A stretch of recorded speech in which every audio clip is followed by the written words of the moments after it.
So, hello everyone. This is Karl Biedermann from Austria Wirtschaftsservice.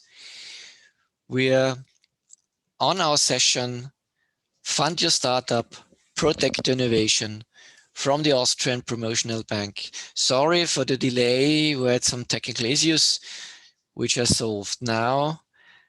And we're seeing visitors coming in, actually rushing in. I'm doing this a little bit slower because people keep coming into the session.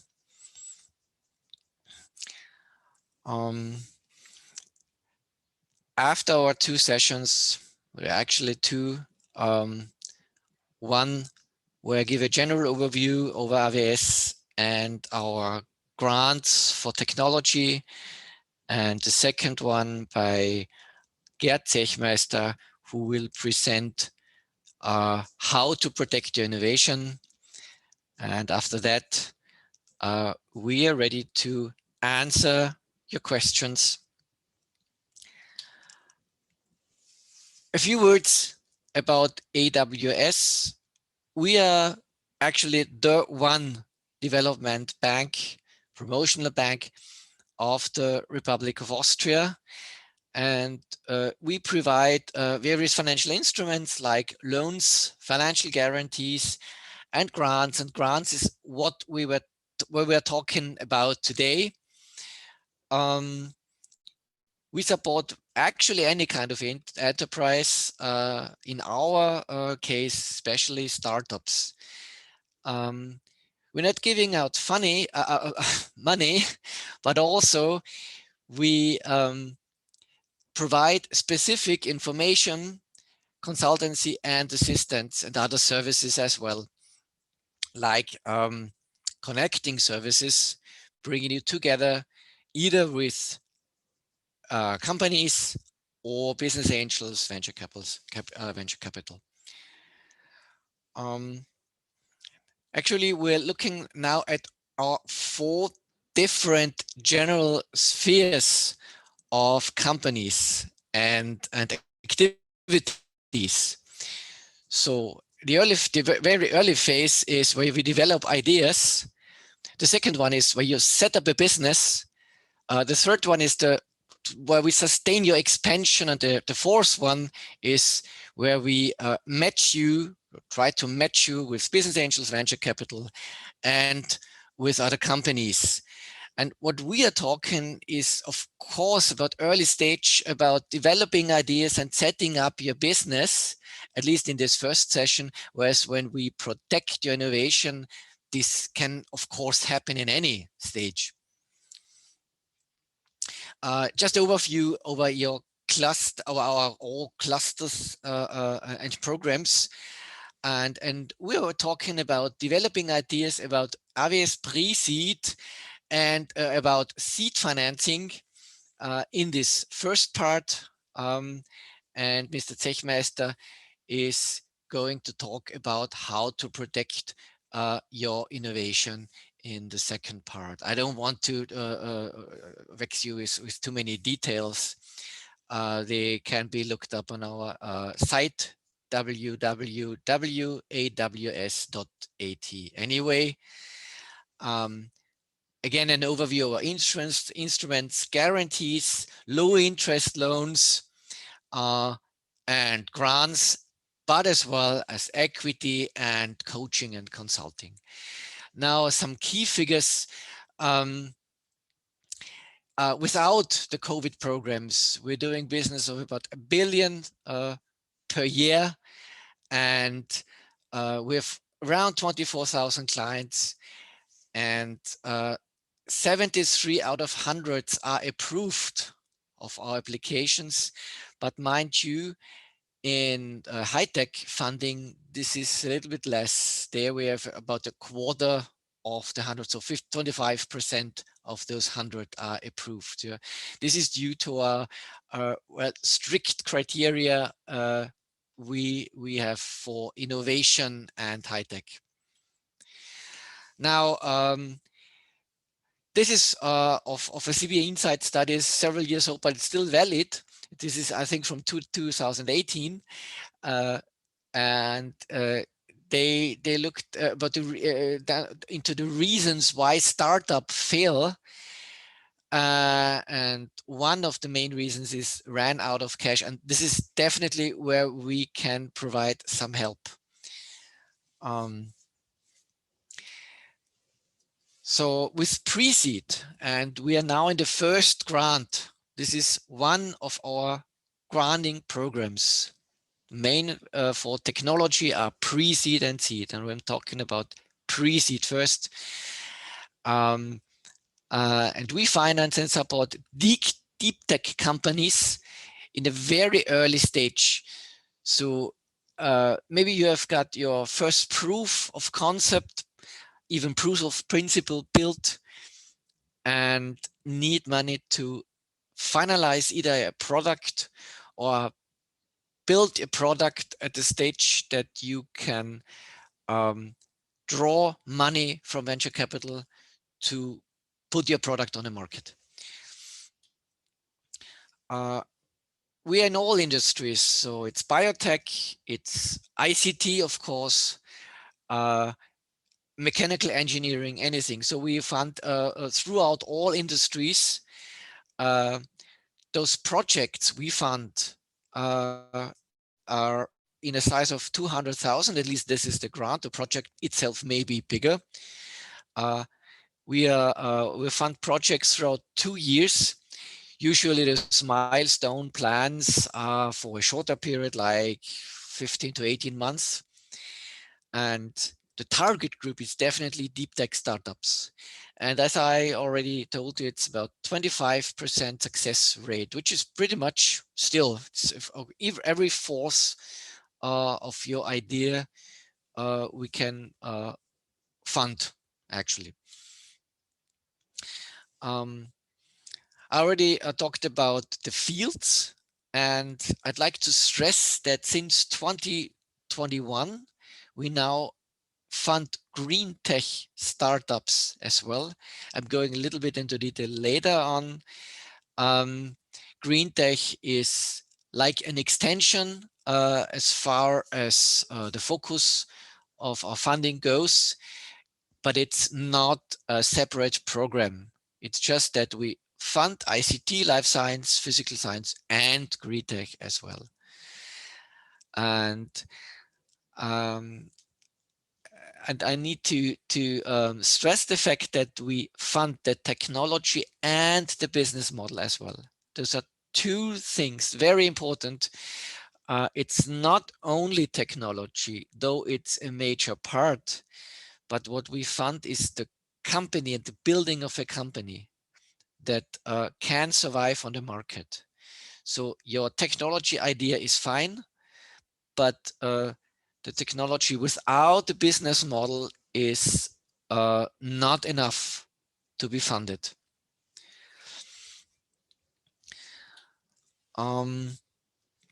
So how do we fund this? Well, the support is a grant, so it's non-repayable. It's up to 200,000. So for your project, we fund you with 200,000 euro.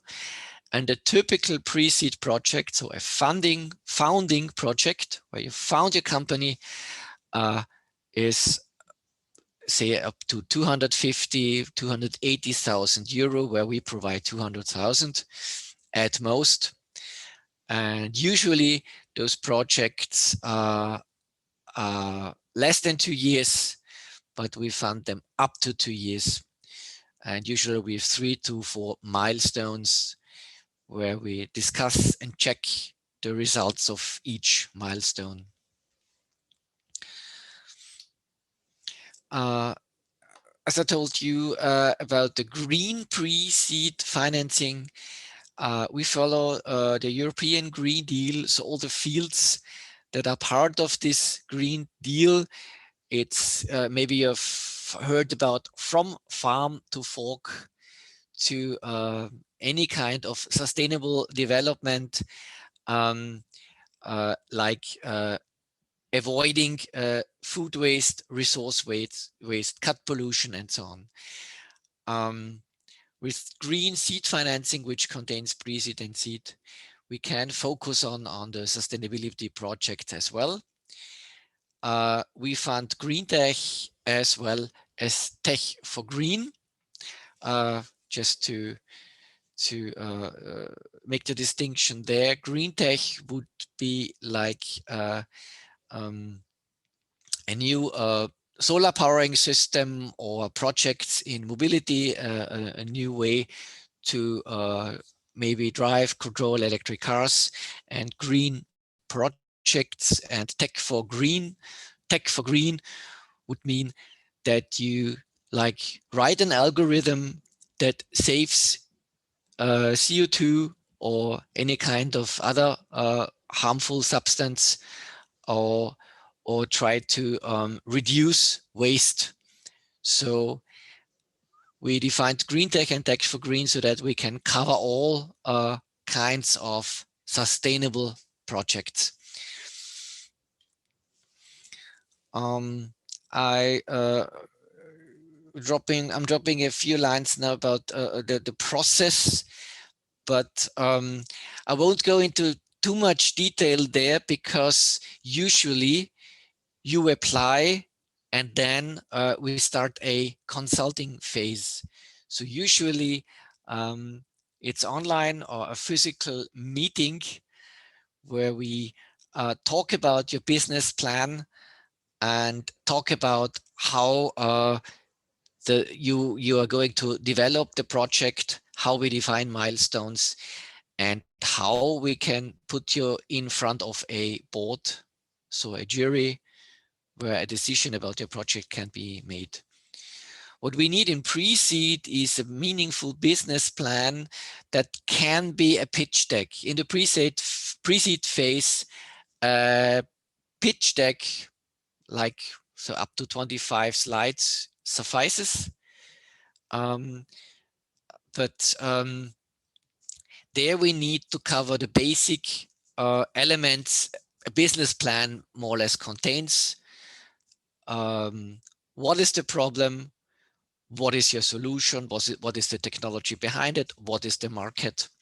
How do you protect your idea? And what are the basic financials?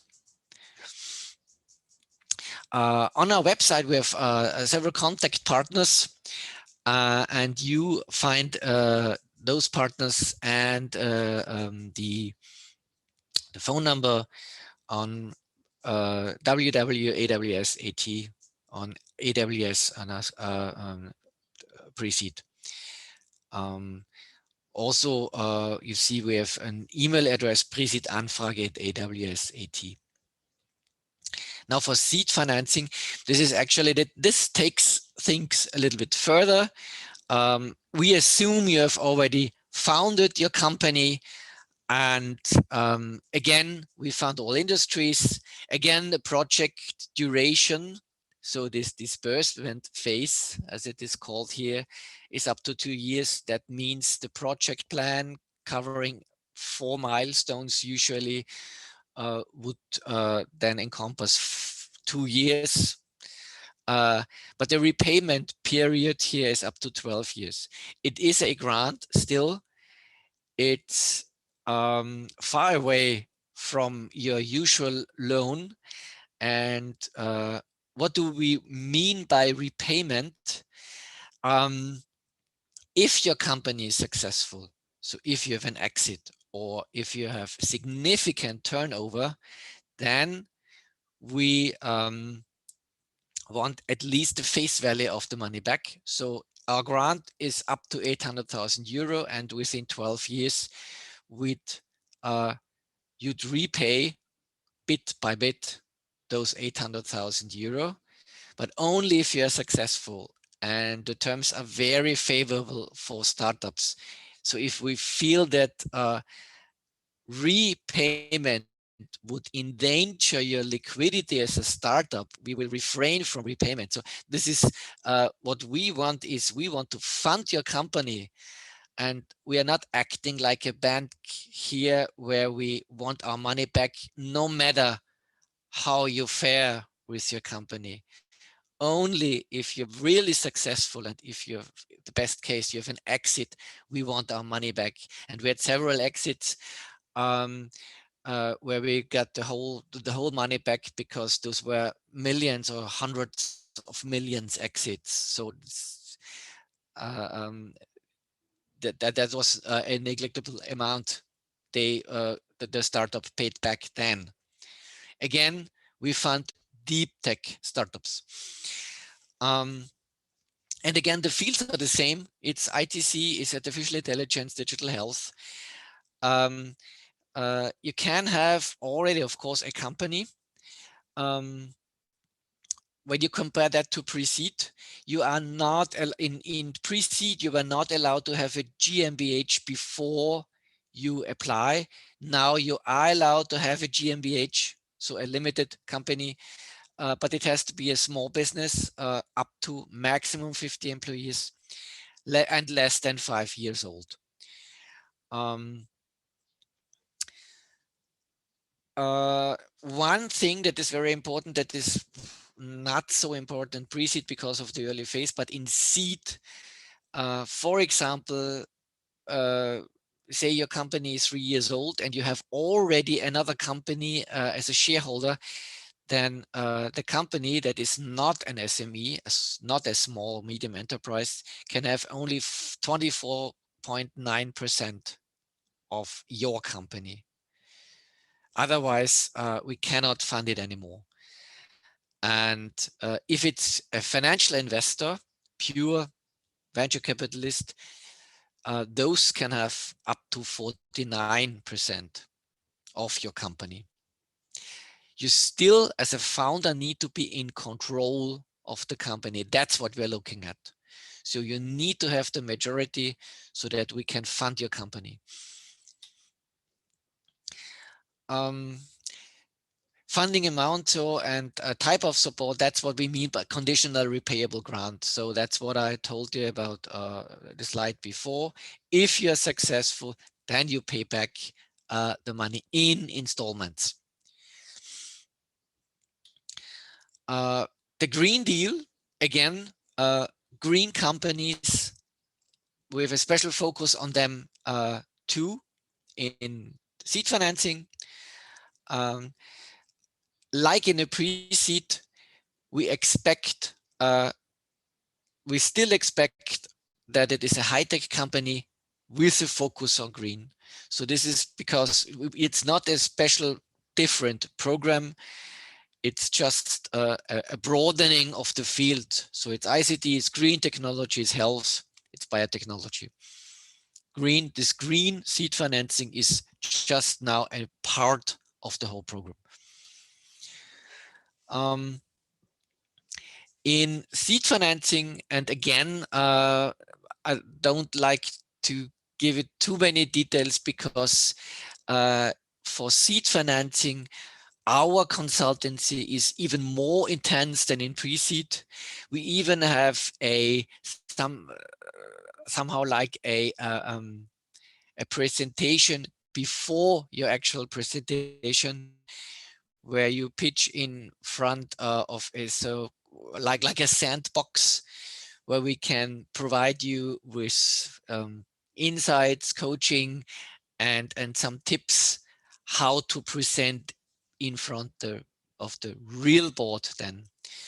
But the process is basically the same. You apply for our funding on our website. We invite you to a meeting, be it physical or be it online. We check your business plan, and in this case, in the case of seed financing, it needs to be a real meaningful business plan where you present your company, your idea, your technology, your market, and the financials in detail. Business plans are about, say, 25 to 30 pages with profit and loss accounts. They're planning profit and loss planning for the next 3 years. So this is different versus pre-seed. And we invite you. We have a first meeting After that, we decide whether we put you in front of the board, the jury. And if we decide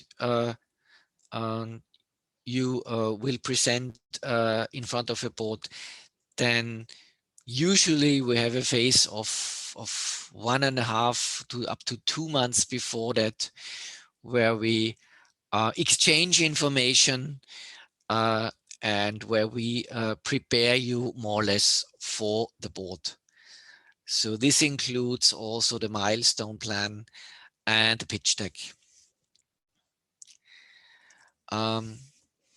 Just to give you 2 examples, you can look them up. One for the pre-seed phase was Eologix. They built a sensor for rotor blades.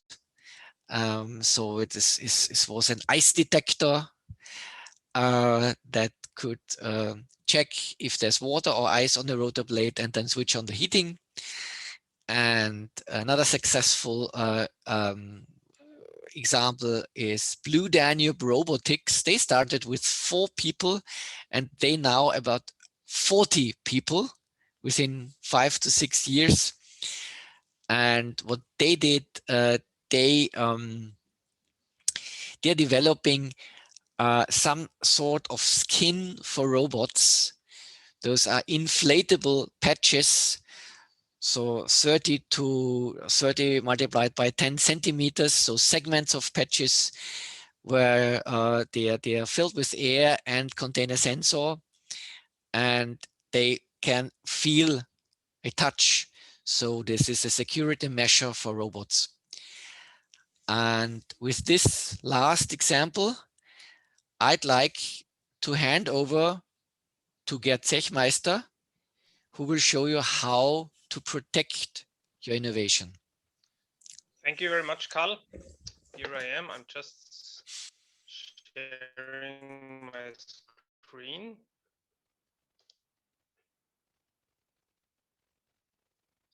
So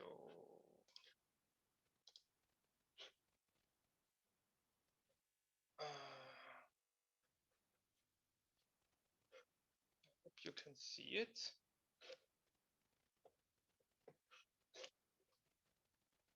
Karl, can you just feedback if you can see it? I'm not sure if I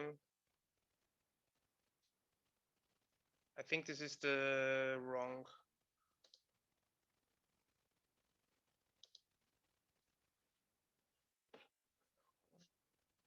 So now you should see it. Okay. Ja, du bist in der Regie. Pardon? Du bist in der Was any? Okay. Can someone just feedback if my screen is visible, my slides? Slides are visible, but presenter mode. This is administrator mode. Okay, then I. Thanks. Exactly. And yeah. That's it. Okay, perfect. So welcome to the second part. As Karl already outlined, in the seed financing department, the colleagues are focusing on the entire company, on the business model, in order to guide you through the hardest part of your startup career. And I'd like to focus, or we'd like to focus with the program AWS Protecting Innovation of concrete projects or IP strategic measures you'd like to develop based on your business model, based on your innovation projects. And we can fund this actually with specified funding instruments and services. First of all, I'd like to start with an idea or give you a rough overview of what we understand upon IP strategy. This is actually let's say a general definition. The goal is always to achieve a competitive advantage with my products, with my services I'd like to commercialize. So the IP strategy requires development and ongoing adaptation in order to address the customer needs, protection, protection measures, and so on. Of actions and components to use my intellectual property. And at the end, actually, we should be able to achieve premium prices or to increase market shares, to develop new markets, or to incur lower costs, lower than the competition is able to provide. So the IP strategy is nothing else than a core part of the corporate business strategy, because when I am a technology research oriented company, of course, the protection and the commercialization of my IP is necessary to be successful on the market. A few framework conditions which came up, let's say, in the last 10 to 20 years. We are all, of course, strongly affected by digital transformation processes. And in terms of IP, this requires a new perspective on how to look on, let's say, on my innovation projects, and to kind of see it in a different way in terms of how to protect my IP, and also, of course, how to commercialize it. So we usually speak of digital patents when we speak of companies with projects which are partially or fully cover digital products or services along along their supply chain, or the delivery of products. And so with digital patents, actually, and this is let's say a new coined word for the general already known instrument of the patents. With digital patents, we can not only cover our products, our services, but also we have to formulate or to conceive it in a way that we cover and protect both our products, our technology, or technical solutions, and our business model.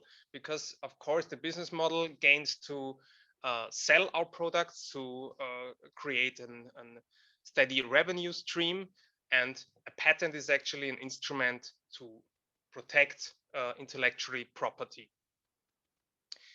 Third point, what's coming more and more important, and which is also a new view on how to start actually innovation projects, is to focus from the beginning on the customer's needs and on the customer's benefits from our products or services.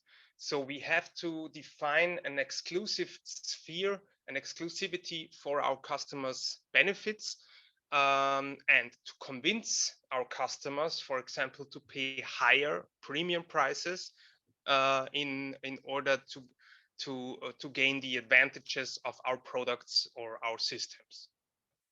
So in general, we can say the digital transformation forms the framework for a lot of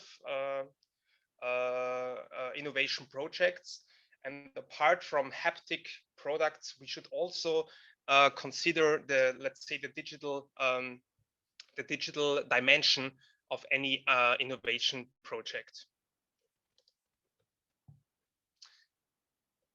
What are the action fields actually of an IP strategy? So what do you have to do in order to get started to develop an IP strategy or to adapt it?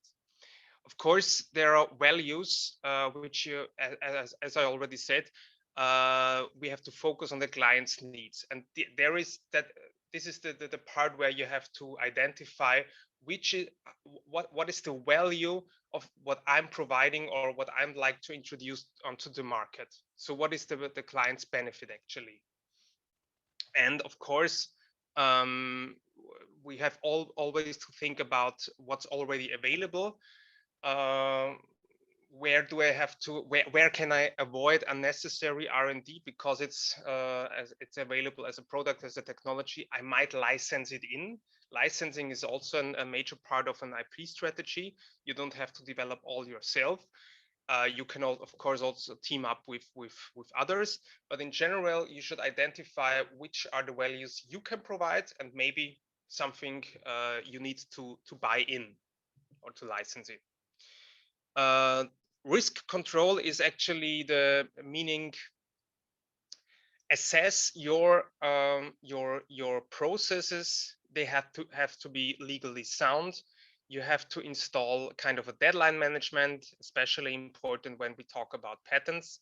And you should also know the IP, IPR of your competitors, so third-party IPR.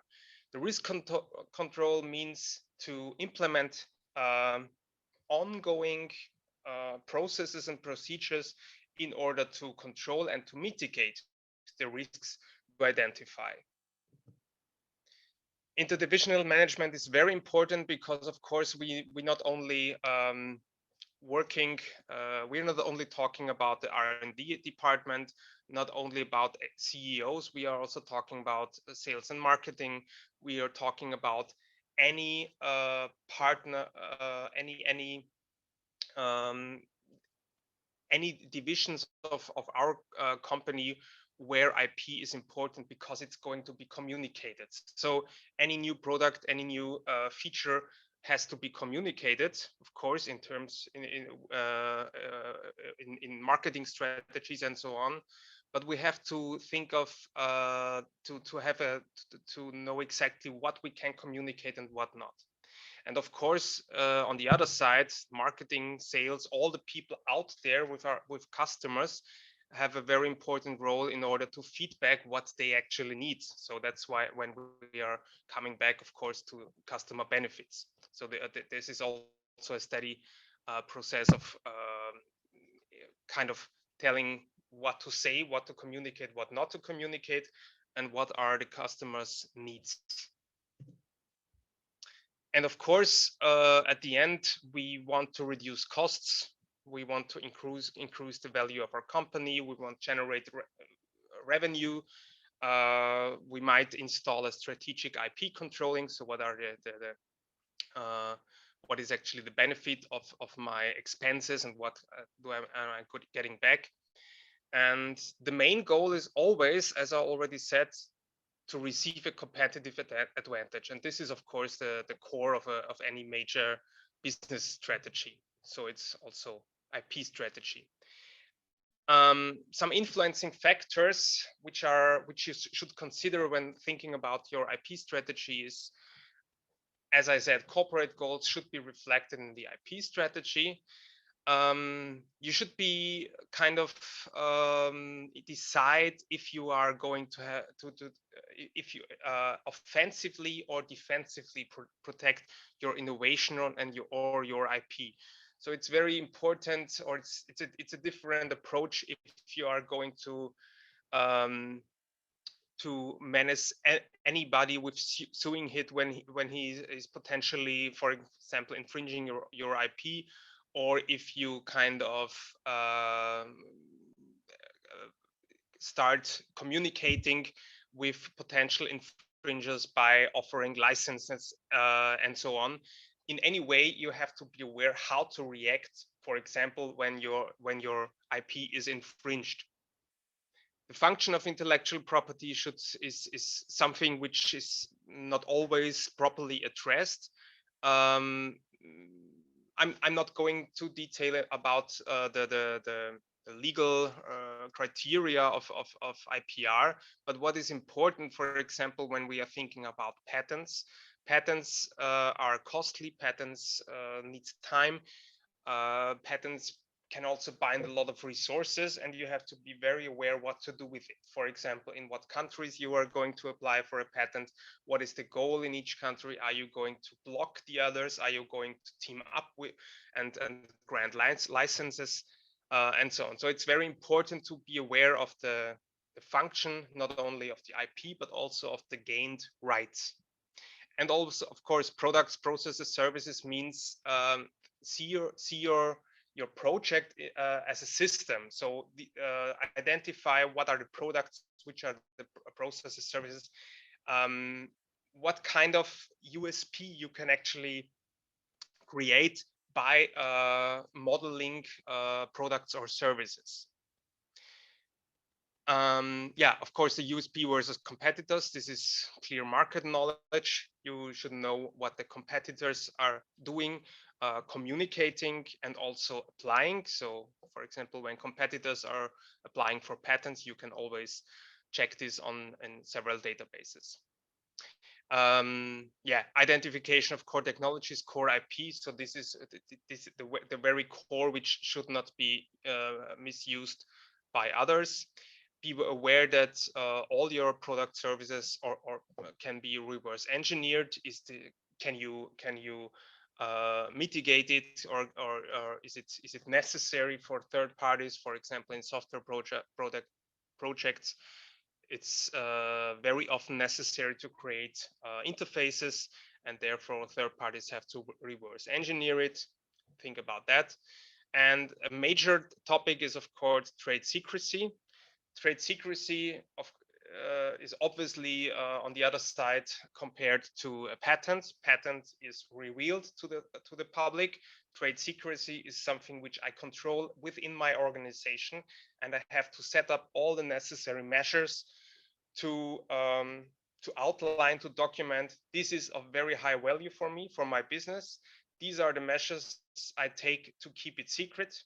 Organizational, technical measures, anything which is proportionally applicable for your company. And of course, product lifecycle, very important, being the first on the market, especially important when there is no, let's say, proper protection regime you can apply. If you cannot patent your product or your technology, then you should be first on the market to get an advantage, to keep that, and also to put on top further features, services, in order to keep this position. And of course, patent protection, as I said, it implies several aspects. You should be aware of the costs, identification of infringement, legal enforcement, and so on. Just a few influencing factors. And on this wheel, I'd like to outline what are typical components of an IP strategy, as well internally as externally. So internally, you might have employee inventions. You might know in Austria, in the patent law, inventions of employees have to be offered to the employer, and employer has to can decide if he how to handle the invention of my employee. There are what it means actually, it represents actually all the internal procedures you are implementing in order to motivate the people to make inventions, because they would also be get a share of the sales you're doing with inventions. And on the other side, we have a contract management, which means all external partners, for example, must be legally bound to confidentiality when you talk about projects, or when you team up in projects. Then, of course, contract management is very important. Actually, I can show all of this because sometimes I'm stepping into the topic before it appears. So what else do we have? Internally, it's very important to have a prior art research, steadily research, patent, market, competition, documentation. Document what you're doing actually in terms of what people are involved, what partners, in order to avoid any misunderstanding in terms of the contributions of companies or persons to an innovation project. So then also we have competition and IPR monitoring. I put this together with freedom to operate. The message is actually be aware that what you are, the rights you have are not infringing third-party rights. Sometimes you can, for example, not using a patent unless you licensed in another one, which is defines the basis for a technology or a product. So be aware to make regular research, patent monitoring. Freedom to operate is usually a far wider process because it means also to check the legal situation of patents. Is the one I'm potentially infringing granted, or is it still in an application phase, for example? So this should actually outline that you have two sides. You have the internal processes and you have the external processes, and some of them are, of course, bound together. You should be aware of the internal and external effects. So, coming to the program AWS Protecting Innovation. I'll give you a short overview about our services and programs we are offering. First of all, call us. We have two, let's say, main consulting services. First is IP appointment. You can apply for a telephone call of 30 minutes on our website. In German, it's called IP Termin. You will find the link on my very last slide. But this is actually the first entrance to the IP world, let's say, and to give you a rough overview of what's possible. Secondly, Discover IP. It's a cooperation program with the Austrian Patent Office, and we have usually 2 hours in a first talk to discuss all the topics, for example, patentability of your technology, what to consider when you team up with third parties. We can cover all IP topics in Discover IP. The major part where you actually receive money from us, grants, is IP coaching, which compared to the seed financing colleagues, we have also let's say a green aspect. It's called Green IP. It doesn't affect you. Coaching Green IP can be used synonymously. The thing is just that we are kind of categorizing Green IP projects separately. But in general, with coaching, we mean supporting you to develop your IP strategy. Oh, wrong direction. And then we have actually the program implementation. This is the implementation, as it says, from IP strategy. And the formal criteria are quite comparable, but I will outline this on the next slide. What I'd like to mention as well is the technology internationalization. It's not. There is just, let's say, an IPR module in this program, which is not hosted by our department, but it's very important. If you think of new markets, developing new international markets, usually, but doesn't have to be outside Europe, then think about how to guarantee that there is no IPR conflicting with your projects. Then you can set up and freedom to operate, and we can fund this actually. So yeah, this is service and funding on the left side, awareness and information on the right side. So what's the application process actually? First of all, we have the AWS Further Manager, our application platform where you apply for AWS Protecting Innovation, either implementation or coaching. But in general, what you have to know is first stage is an assessment. So let's say comparably to the seed financing, we have a short talk and speak about what you have already done in terms of IP strategy. Did you apply for IP rights? Do you have IP rights granted already? How does your current IP management look like? Which branch, which technology you are in? So this will kind of form the document for the jury. The jury is AWS internal, and they decide if you are going to receive what you applied in terms of services. So our programs always combine AWS services and grants together. Our services consist on consulting and coaching, so we can support IP research. We act as a sparring partner in coaching. We are focusing on IP typical topics. This service is worth up to 50,000 euro, and it's usually carried out in the first year of the project duration. The grants actually consist of, let's say, 3 areas of funding. First of all, IPR portfolio means application, means as well supporting if you are defending or enforcing your IP rights, all the costs which are incurred by IPR applications or defending.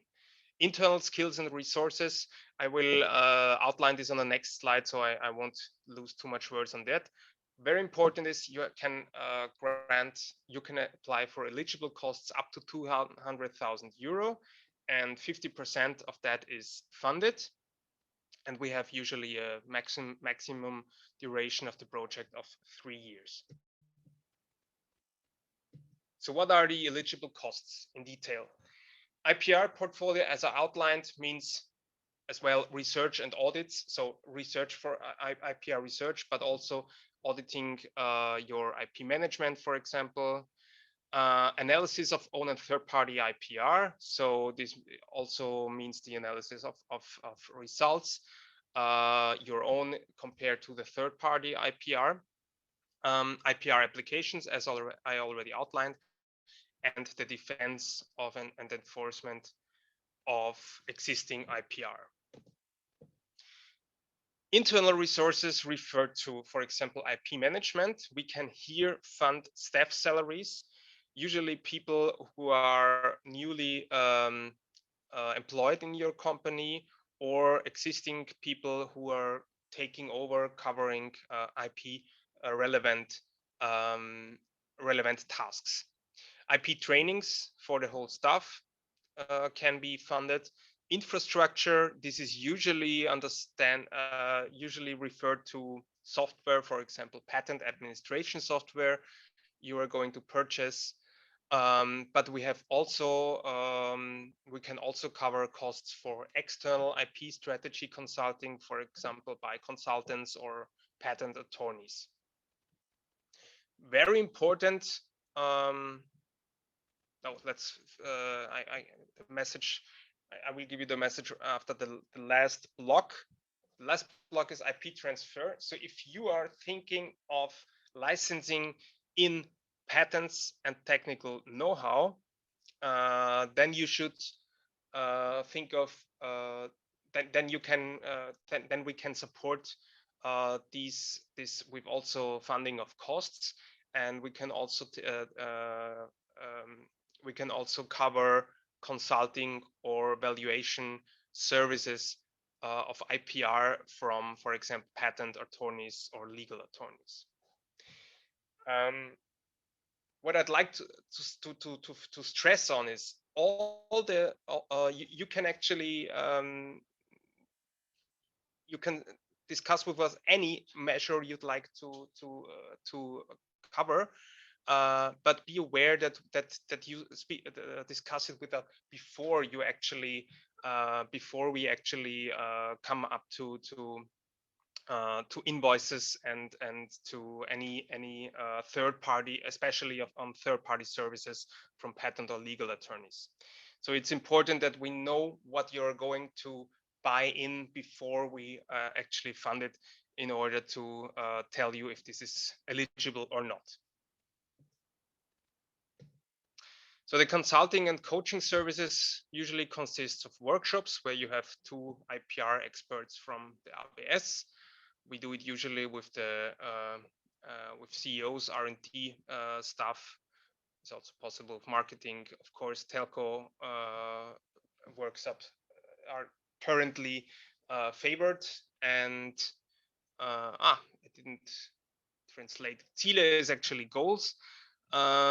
So what we are aiming for with our services or with our workshops is to help you develop, implement a tailor-made IP strategy, which goes along with your business model, and to introduce you to IP strategy components, so that you can actually kind of choose what is applicable, what is necessary for you. And it's I strongly address, use ourselves as kind of a sparring partners. Discuss your projects with us. We are more than happy to give you feedback if this is if these are the right ways or the right measures to plan for your IP strategy. And the topics we are cover is, for example, or let's say the methods or instruments we apply is business and model and value proposition analysis. So we analyze the business model and what is the value proposition, the exclusive sphere where you can actually, where you are distinguish yourself for the competition and provide an offer for your customers, for the target group. IP rights, of course, strong topic in any innovation projects. How to protect, what is the right protection mechanism, application strategy, what goals do I define with filing IP rights, and have always in mind third-party IPR by research. Landscape analysis is exemplified here. Several measures where you monitoring services, any measure where you have a clearer view on the IP strategies or the filing strategies of your competition. And we apply strategic tools in order to find out what's the core of your technical solution. Who are the competitors? What does it mean? How does it affect your application strategy, and so on? So we really like to work in these workshops hands-on with you.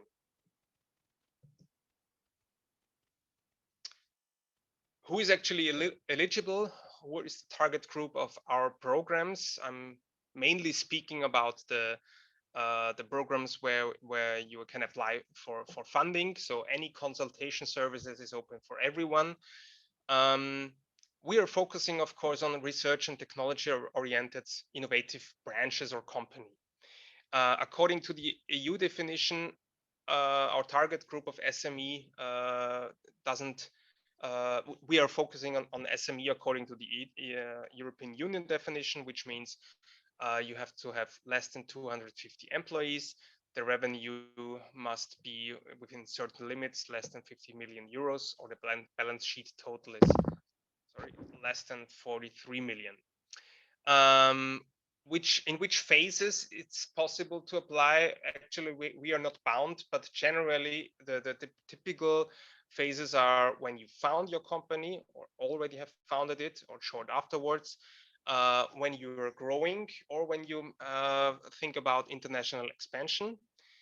You have to have at least one company site in Austria, so it might be a daughter company, but one location or site must be in Austria. It has also be, of course, a legal company in Austria. And program-specific formal criteria, there is just some small differences between coaching, green IP, and implementation. With implementation, we accept companies or applications from companies with at least 2 employees, but this is a small part. Usually, if in coaching, we are open to any firm or capital company. So I'd like to outline, after AWE's protecting innovation, 2 more services or programs which might be interesting for you. First of all, we also coordinate or the NCP. We are kind of carrying out all the the operative measures from the NCPIP, the National Contact Point for Knowledge Transfer and Intellectual Property, which means there are awareness and events taking place. We have an intellectual property agreement guide, which means tech transfer or IP contract templates available in German and English under this to be found on this website. And we have also a fair and innovation toolbox on the given website, and these actually are the services from the NCP IP, which is where we team up with the FFG together to provide information and services in terms of IP for a broader public. Finally, another hint or indication to our to the Austrian Founder Award, Phoenix, which started, I think, 1 or 2 months ago, the application phase. You can apply it until 15th of September. And usually we have categories in terms of startup, spin-offs, and prototype development. And the price is actually a travel voucher for conferences in worth of 5,000 euro. But I think which is mostly important in Phoenix as to have a visibility of your company, of your services. In the last round, we created some very, very nice movies, short movies from each winner. You can find the information about the last year's round and the current round on the given website. And last but not least, I give you some heads of my colleagues who you can, of course, call and talk about your innovation project. And what I meant about the IP appointment, you see this this link here to a website form where you can apply within 1 minute for a talk with one of us. And if you have, of course, short questions, don't hesitate to call us. Okay, that's all from my side. I will stop here the presentation, and I'm just checking if there are some questions arrived in between, or if we can start a discussion about the topic of funding companies. Carl, did you receive any? I think there is no question so far. I just checked through the attendance list. Actually, I would be very interested. I recognize some names. Very nice. Hello to all of you. I'd like to. We can also start actually a discussion. I think it's possible to unmute the attendance. Is this possible, or are they all muted? If so, then we have, of course, to wait for your questions in the Q&A window. If not, then I would invite any one of you to raise up your voice and discuss or ask any questions regarding our programs. I would be especially interested if there is a let's say a startup or a company from Austria, of course, or with an Austrian representation,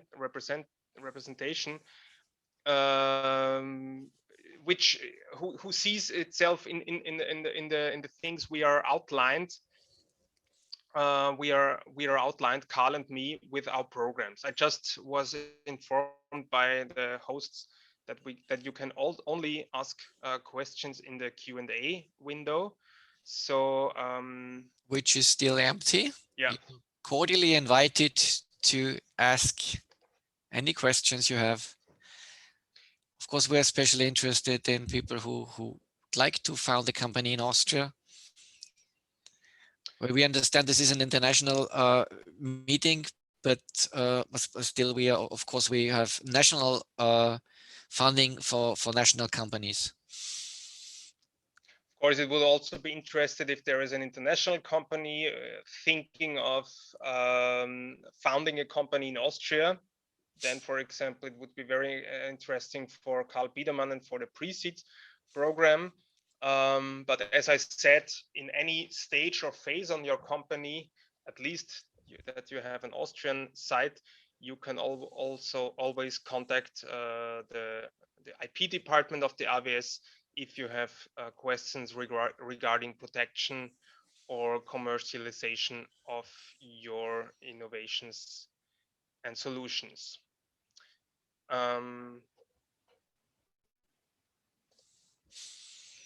Carl, is there any? I think you gave some key messages regarding what potential applicants have to consider when applying for pre-seed or seed. I've just received a question. Okay. One question is, how do you support the acquisition process of venture capital for a startup? Yeah, for pre-seed and seed, actually what we want is to leverage exactly that. So we provide the money either in the pre-seed or in the seed stage. And in the seed stage, we already define in the milestones that we'd like to see some venture capital, private equity, or a business angel during the project. We have a venture capital branch in the AWS, which is the Gründerfonds. And yes, we work together, of course, in later stage companies. By later stage, we still mean seed companies that are not older than 5 years, but probably are 3 years on the market. There is an information exchange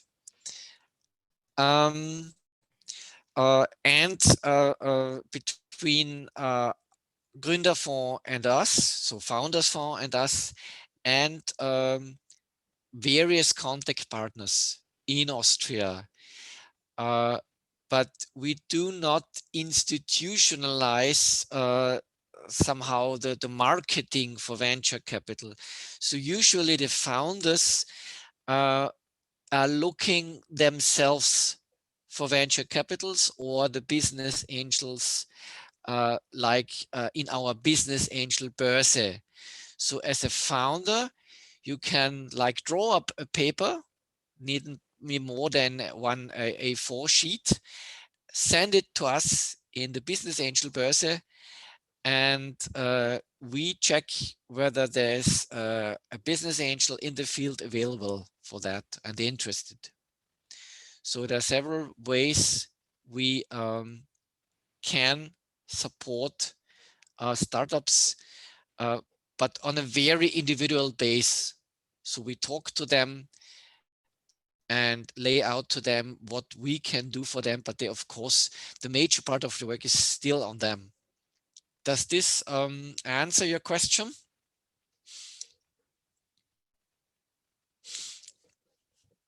Maybe we can actually Thank you. Okay, yeah, I just received an answer. Okay. So this works pretty well, I think. Perfect. So it is a real-time tool, fortunately. So this works. Thank you. So so since you see that this works, for all visitors, you're invited to just enter any kind of question into the frequently asked question tool below. And don't hesitate if you stepped lately into our presentations. We are happy to repeat any information we have given on the first slide. I'd like to, from the last question, I'd like to add or to refer to our matchmaking services, AWS Connect. I think this is our services to support companies or to team up with corporates in terms of as Carl already outlined, to act as a business angel, but of course as well as a venture capitalist or an investor. So whatever your plans are, it might you might benefit from contacting the colleagues from AWS Connect on the AWS website. Maybe as we have times and no more questions arise, I'd like to kind of repeat what I said actually before in terms of what I saw that there are some points you can consider or you should think of when applying for a program. Actually, in our case, in the IP department, usually we always talk with people before they apply for anything, so that increases actually your chances that the application will go through the jury, because we kind of prepared you and told you, okay, that's what you are planning, that makes sense, and we can actually you can actually outline it in a plausible way, so that your business model or your offer to to customers is understandable, and this makes it easier to kind of let's say bring your project through the jury. I suppose, Carl, in your case, it's similar, that there are some certain points to consider when applying for pre-seed or seed. Yeah, for pre-seed, and we have actually another question, but I will answer this before. So now we have two. You can when we're talking about pre-seed, you need to consider that you are not allowed to have founded a GmbH, GmbH already, a limited company in Austria. This is very important. Usually people who have already founded need to then go to the seed stage. Pre-seed is definitely for before founding something. This instrument is this is really for like teams who have an idea, have maybe a prototype, and have not founded anything yet, and are willing to found a company, because with pre-seed we found any kind of cost that comprises founding a company, all those activity, even lawyers' activities. So it's not only the development, though it's the major part, of course, but it's the technology, and it's any kind of legal actions need to be taken to found a company. But what I'd like to is now go to those two questions that have arisen just now. I'm going to read the first question. If we, Austrian company, open a subsidiary in another country like Canada, where we're going to do some R&D, will such R&D budget be legal for green tech company development grants? Well, the point is, actually headquarter needs to be in Austria. So okay, Austrian company, fine. But usually the added value, or a major part of added value, needs to take place in Austria. That is very important. Again, this is national funding. We could talk about parts of it, but definitely not the major part. This is again on a case-to-case base, where we need to look into detail, because of course we need to see that national funding needs to go into Austrian companies. And by Austrian companies, I mean that companies that are founded in Austria, they need not to be founded by an Austrian, but then they need to be founded in Austria, and the added value needs to take place here in Austria. It's very important, of course. So it doesn't make any sense to us that national money runs out of the company, out of the country, out of Austria. The second question: can you give me an anonymized example of a startup idea that was financed by AWS pre-seed? E.g., what business ideas do you consider as innovative? Okay, and where's funding? How much funding they got from the program, and how much did they bring from other sources? Okay, I'm going to mix those, because this is a little bit tricky. So it's easy for me to name companies that have been funded by pre-seed. I gave you two examples. The one was Eologics, where they the technology was a sensor that was below a millimeter thick and a patch of 10 square centimeters that could be attached to any kind of rotor blade. And it was a sensor, it was an ice detector for rotor blades, in this case of windmills, but this was also possible to do this on the rotor blades for planes. That was relatively new, a couple of years ago, mind you, I think 5 years ago. So a sensor patch, you know, that covers a certain area of metal or any kind of material that was self-sustained in terms of energy. So that patch contained electronics, sensor technology, and energy harvesting technology, and could send the data to any kind of station or any kind of data gathering device that needed to evaluate the data. In this case, it was ice detection data, so it was temperature, it was even the thickness of the layer of ice and so on. That was a couple of years ago innovative, but I'd like to point out that even though it was an innovative idea then, we would not fund it a second time, of course. In this case, it's first come, first serve. It was innovative 5 years ago. We funded it with pre-seed. They founded the company around that idea and produced those patches and had partners then. But this was, of course, again, like any kind of pre-seed project. It was a one-time thing. It was innovative then. It is now not innovative anymore because it has been, well, invented. Actually, they had even a patent for that. And a business called Worth Funding, how much funding they got from the program. And yeah, in general, again, a typical project would be about 150 to 180,000 euro. We rarely give 200,000, so the full pre-seed amount. And that has to do with the de minimis. You are in Europe, you have only entitled to 200,000 funding on a de minimis base. This is an EU regulation. Actually, it's an exemption, but well, I don't go into detail. 200,000 euro for this kind of project. And there are other fundings like grants and loans who have de minimis parts in them.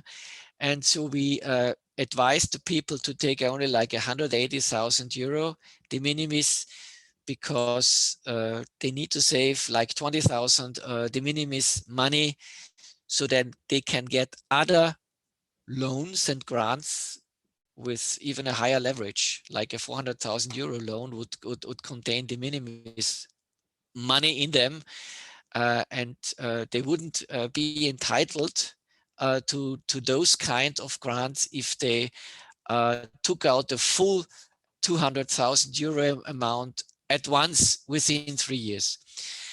And how much did they bring from other sources? In pre-seed, we expect at least 10% of the amount we fund. So for example, if we fund with 150K, we expect at least 15,000 euro.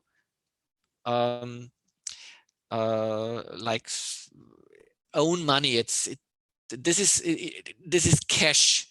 So we do not take like work for equity or in kind.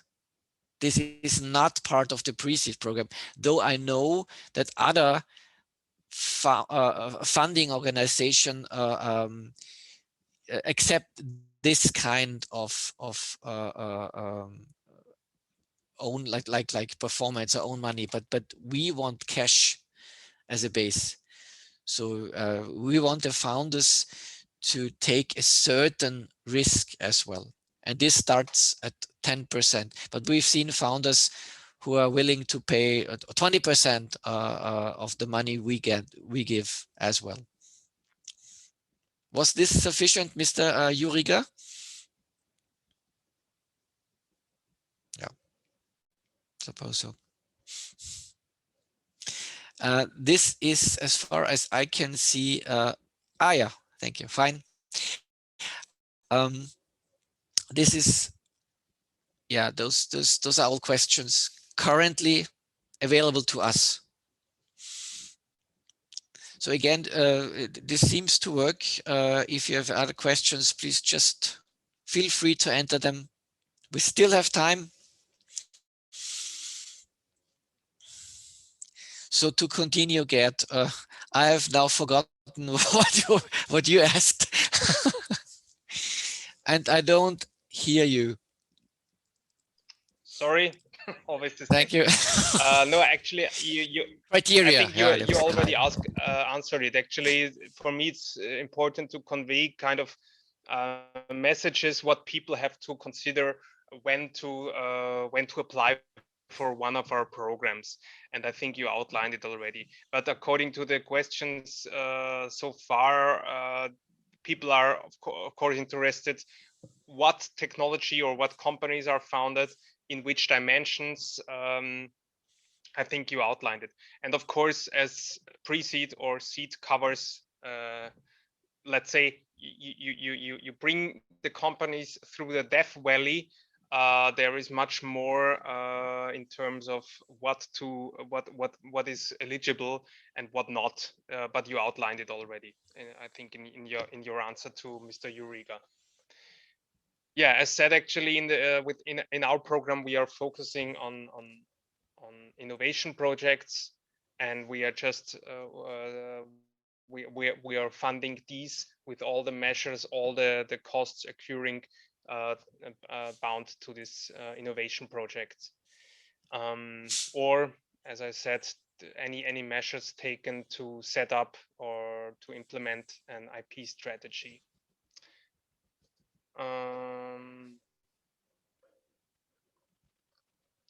Yeah, I mean, if there is no further questions, I think you will receive the slides afterwards. I suppose they will be sent to you via email or so in PDF. And please do not hesitate to contact us Exactly, via phone or email. Exactly. I think you Either have the contact partners mentioned on the website or us in person. It's no problem. So we have, each of us has teams or is part of teams where we can, I assume we can handle all of your questions that might arise. I think the final message should be before you actually apply, and usually there are always talks, but before you apply, you should call us, you should speak to us and outline your project in a rough basis, and then we dig deeper. Carl already mentioned they usually have face-to-face meetings with potential applicants, and we do the same. But in our case, it's also important to give you first an introduction to the, let's say, the IP world, because a lot of IP mechanisms and instruments are usually not fully known by our potential target group. And so see our services also as an, let's say, to create awareness for the protection and the commercialization of IP in general. Okay, I don't see any further questions arise. Last chance. Last chance, exactly. Yeah. Then I would say, yeah, we close the session. We close the session for now. You can go into the lunch break a little bit earlier, and I wish you, of course, further interesting workshops if you're going to within the Connect Day. And as Carl already mentioned, contact us if you have questions to pre-seed, seed, or ABS protecting innovations. Okay, then. Goodbye. Have a nice day. Goodbye. Goodbye. Have a nice day.